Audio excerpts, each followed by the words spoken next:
இளைய தளபதி Vijay ultimate star Ajith Kumar பத்தி என்ன சொன்னாரு தெரியுமா?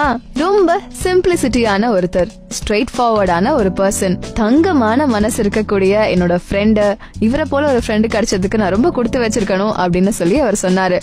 நானும் அவரும் எக்கச்சக்கமான விஷயங்கள்லாம் ஷேர் பண்ணிப்போம் அப்படின்னு சொன்னாரு. மேலும் இப்ப லேட்டஸ்டா மக்கள் இயக்கத்துல ஒரு சின்ன மீட்டிங், அதுல நம்ம இளைய தளபதி விஜய் சொல்லும் பொழுது, இந்த மாதிரி என்னோட ஃபேன்ஸ் எல்லாருமே தான் எனக்கு பில்லர், அவங்க எல்லாருமே தான் என்னோட ஸ்ட்ரென்த், அவங்க இல்லனா நான் சினிமால இருக்கவே முடியாது, எனக்கு எல்லாருமே ரொம்ப பெரிய என்கரேஜ்மெண்ட் அப்படின்னு சொல்லி சொன்னாரு. அது மட்டும் இல்லைங்க, இப்போ லேட்டஸ்டா விஜயகாந்த் DMDKல விக்டரி அடைஞ்சிருக்காரு இல்லையா, கேப்டன் என்னோட அண்ணன் மாதிரி, அவரும் நானும் ஒன்னாதான் எங்க அப்பா கிட்ட இருந்து எங்களோட கரியரை ஆரம்பிச்சோம் அப்படின்னு சொல்லி அவர் சொன்னாரு.